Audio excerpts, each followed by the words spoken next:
Hello friends, welcome back to my channel scholar academy. तो आज हम लोग मैथमेटिक्स में पढ़ेंगे फ्रैक्शंस एंड डेसिमल्स।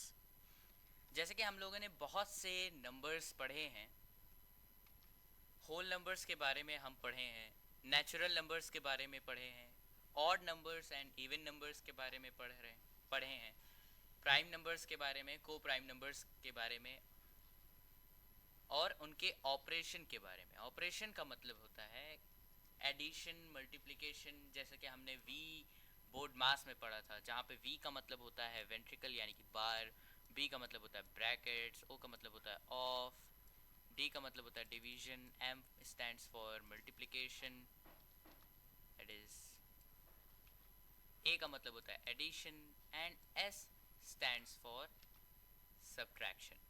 ये हम जानते हैं। हमने इन नंबर्स के साथ इस कंसेप्ट का यूज़ किया है। हमने इन नंबर्स को ऑपरेट किया है, ऐड किया है, मल्टीप्लाई किया है, सब्ट्रैक्ट किया है, डिवाइड किया है। आज हम लोग सीखेंगे कि व्हाट आर फ्रैक्शंस। अगली वीडियो में ऑपरेशंस ऑफ फ्रैक्शंस यानी कि मल्टीप्लिकेशन, एडिशन, सब्ट्रैक्शन, ये सब कैसे करते हैं। फिर हम डेसिमल्स और ऑपरेशन ऑफ डेसिमल्स ये सीखेंगे। इस वीडियो को, इस चैप्टर को मैं 4 पार्ट्स में करूँगा और 4 पार्ट्स में मैं आपको अच्छे से समझाने की कोशिश करूँगा। तो स्टार्ट करते हैं। हमारे पहला क्वेश्चन है कि व्हाट आर फ्रैक्शंस। तो व्हाट आर फ्रैक्शंस, फ्रैक्शंस होते क्या हैं। पहले हम ये देखेंगे कि फ्रैक्शंस में मतलब कोई एग्जाम्पल लेंगे। जैसे दो मैंने यहाँ पे एग्जाम्पल लिए हैं। पहला है इसका, इस पिज़्ज़ा का, और दूसरा है चॉकलेट बार का। पहले हम इसके एग्जाम्पल लेंगे, उसके बाद हम देखेंगे कि फ्रैक्शन की डेफिनेशन क्या है। तो सबसे पहले हम लोग इस पिज़्ज़ा का एक एग्जाम्पल लेते हैं। तो मान लीजिए 4 पर्सन्स हैं। तो यहाँ पे 4 पर्सन्स हैं। अब इनमें से 3 पर्सन्स ने कह दिया, अब इनके लिए पिज़्ज़ा ऑर्डर हुआ, अब इन्होंने 3 पर्सन्स ने कह दिया कि मुझे पिज़्ज़ा नहीं खाना है। और इसमें पूरे पिज़्ज़ा में 8 स्लाइसेस थे। 8 स्लाइसेस का मतलब ये जो ट्रायंगल है ये 8 थे। आप गिन भी सकते हैं, 1 2 3 4 5 6 7 एंड 8। अब 4 पर्सन्स हैं तो हर एक पर्सन को 2 2 स्लाइसेस मिलेंगे अगर हम इक्वली बांटें तो। अब इसने इसको खाना था तो अपने इसने 2 स्लाइसेस निकाल लिए। ये जो 2 स्लाइसेस निकले हुए हैं ये उसने निकाल लिए। पहला ये and the next one is this. तो हम इसको ऐसा शेड करते हैं जैसे कि इसने निकाल लिया और इसने खा लिया। अब यहाँ पे आपको नंबर्स में बताना है, यानी कि आपको बताना है कि पूरे पिज़्ज़ा में टोटल 8 स्लाइसेस थे और फिर बाद में आपके टोटल 6 स्लाइसेस बचे। अब आपको इसको एक ही बार में बताना है। आपको ये भी बताना है कि इसने टोटल पूरे पिज़्ज़ा का कितना पार्ट खाया, और आपको ये भी बताना है कि टोटल पूरे पिज़्ज़ा में से कितना पार्ट बचा। तो इस चीज़ को बताने के लिए फ्रैक्शंस जैसे नंबर्स का यूज़ होता है। अगर हम करेक्टली बताएं तो हम ये तो कह सकते हैं कि इसने 2 स्लाइसेस खाया, लेकिन कितने स्लाइसेस में से 2 स्लाइसेस खाया। तो इसका मतलब कोई एक होल पूरा एक ऑब्जेक्ट है, उसके हम कुछ इक्वल पार्ट्स करते हैं। ध्यान दीजिएगा, इक्वल पार्ट्स करते हैं, ना छोटा ना बड़ा, इक्वल पार्ट्स। और उस इक्वल पार्ट्स में से, उन इक्वल पार्ट्स में से दो या एक पार्ट शेड कर देते हैं या इसको टेक आउट यानी कि निकाल देते हैं। तो आपके पास टोटल चीज में से कितना पार्ट निकाला गया या टोटल चीज आपके पास कितनी है और पहले कितनी थी। तो इसको बताने के लिए फ्रैक्शंस का यूज होता है। फ्रैक्शंस यही होते हैं। फ्रैक्शंस का मतलब होता है कि आपके पास कोई पूरी चीज है, उसको कुछ इक्वल पार्ट्स किए गए और कुछ पार्ट्स शेड कर दिए गए या निकाल दिए गए, उसी के लिए यूज होता है फ्रैक्शन। अब जैसे चॉकलेट बार,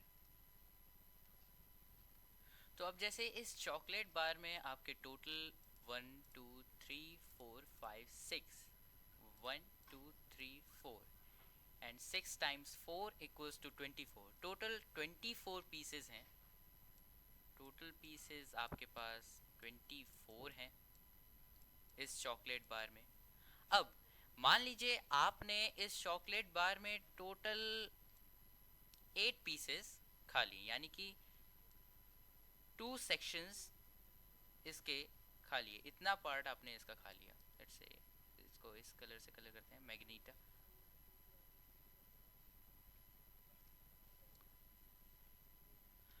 तो आपने टोटल 24 पार्ट में से, या 24 पार्ट में से 8 पार्ट खा लिया। तो इसमें टोटल पार्ट्स बचे 16। तो 16 पार्ट अभी भी बचे हैं। तो ये हम कह सकते हैं इस चॉकलेट बार में टोटल 16 पार्ट हैं, पहले इसमें 24 पार्ट थे। तो इसको एक ही नंबर में कैसे कहेंगे?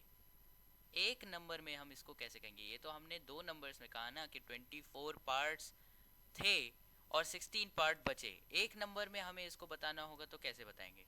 या हमने 24 पार्ट्स में से 8 पार्ट खा लिया, तो हम एक नंबर में इन्हें कैसे बताएंगे? तो हम इसी जगह पे फ्रैक्शंस का यूज करते हैं। तो अभी हमने ये सीखा कि फ्रैक्शंस जो होते हैं उनको यूज कहाँ किया जाता है, लेकिन उनको लिखा कैसे जाता है ये अभी तक हम नहीं जाने। How to write fraction number, fractional number, ये हम नहीं जानते। तो अभी हम इसको सीखेंगे। फ्रैक्शंस में टोटल 3 पार्ट्स होते हैं और पहले पार्ट का नाम है न्यूमरेटर, दूसरे पार्ट का नाम है अपॉन और बार। इसको ज़्यादातर अपॉन या बार ही बोला जाता है, कुछ लोग इसको बाई भी कहते हैं और वो भी सही है क्योंकि इसका मतलब होता है डिवाइडेड बाई। और थर्ड पार्ट का नाम होता है डिनोमिनेटर।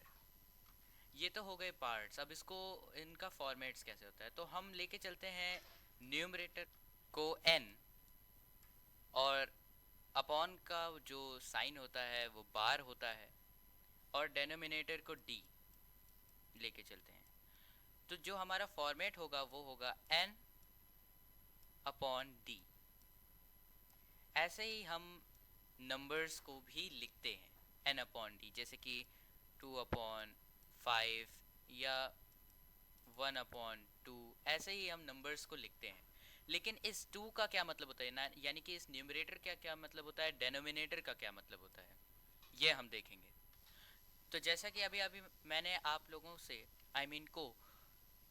आप लोगों को 2 एग्जाम्पल्स बताए थे। उन 2 एग्जाम्पल्स में मैंने आपको टोटल पार्ट्स बताए या और कितने पार्ट्स लिए गए वो भी बताया।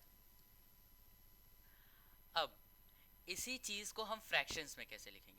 जो डेनोमिनेटर होता है उसका मतलब होता है total part of the thing, यानी कि उस पूरे चीज़ के टोटल इक्वल पार्ट्स कितने किए गए। जैसे पिज़्ज़ा के, इस पिज़्ज़ा के टोटल स्लाइस किए गए 8, तो डेनोमिनेटर के साइड में हम लिखेंगे 8। और न्यूमरेटर का मतलब होता है कि कितने पार्ट्स लिए गए या कितने पार्ट्स शेड किए गए या कितने पार्ट्स पूरे थिंग में से हटाए गए। तो न्यूमरेटर में क्या लिखेंगे? 2।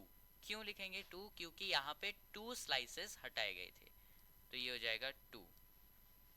तो ये आपका जो नंबर है इसे कहते हैं फ्रैक्शनल नंबर। और ये जो नंबर है इसका मतलब क्या है? एक ऑब्जेक्ट है। अगर आप यहाँ पे पिज्जा लिखते हैं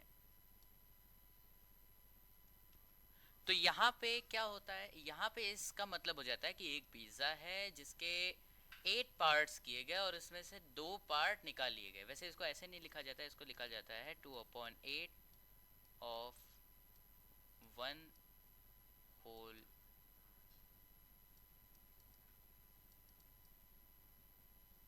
पिज्जा। यानी कि एक होल पिज्जा में, एक पूरे पिज्जा में उसके 8 पार्ट्स किए गए और उसमें से 2 पार्ट्स निकाल लिया गया। वैसे ही चॉकलेट्स में अब ये हम लोग जानते हैं कि चॉकलेट जो यहाँ पे है उसमें 24 पार्ट्स हैं, और इन 24 पार्ट्स में आप लोगों ने, या मान लीजिए कोई दूसरे पर्सन ने 8 पार्ट्स खा लिए। अब इसको हम फ्रैक्शन में कैसे लिखेंगे? तो हमने अभी जाना न्यूमरेटर क्या होता है और डेनोमिनेटर क्या होता है। डेनोमिनेटर यानी कि total equal parts of an object और ऑफ ए थिंग, और न्यूमरेटर का मतलब होता है, न्यूमरेटर का मतलब ये होता है कि उस टोटल इक्वल पार्ट्स में कितने पार्ट्स बाहर निकाले गए या खाए गए या लिए गए या शेड किए गए। तो हम इसको वैसे ही फॉर्मेट में लिखेंगे जैसे हम पिज़्ज़ा के स्लाइस को, या जैसे कि हम पिज़्ज़ा में लिखे थे, तो इसको लिखेंगे 8/24 of the whole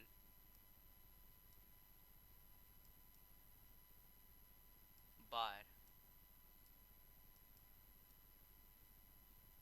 of chocolate।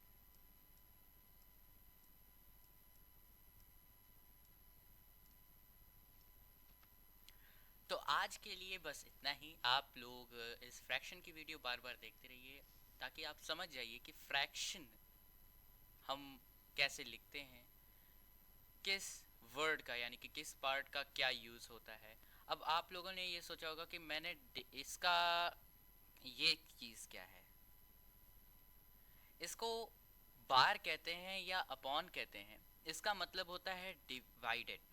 ज़्यादातर अभी तो आप लोग इन सब चीज़ों पे फ्रैक्शन का यूज़ करेंगे, अपने जितने भी आसपास चीज़ें हैं उनके इक्वल पार्ट्स होंगे, आप उन लोग उन चीज़ों पे फ्रैक्शन का यूज़ करेंगे। लेकिन जब हम और भी इस पे ज़्यादा पढ़ेंगे तो इसमें ये देखेंगे कि हम डेनोमिनेटर को एक डिवीज़न में डिवीज़र का प्लेस देते हैं, और इसको डिविडेंड का, और कोशेंट और रिमाइंडर तो आप जानते ही हैं क्या होता है। तो आज के लिए इतना ही। आप इस वीडियो को लाइक करिए, चैनल को सब्सक्राइब करिए ताकि जितने भी और मेरे वीडियोस आएँ उनको आप देख सकें, उनके नोटिफिकेशन आपके नोटिफिकेशन बार पे आ जाए।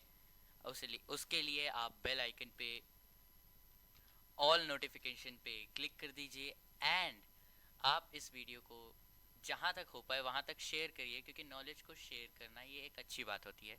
Thank you.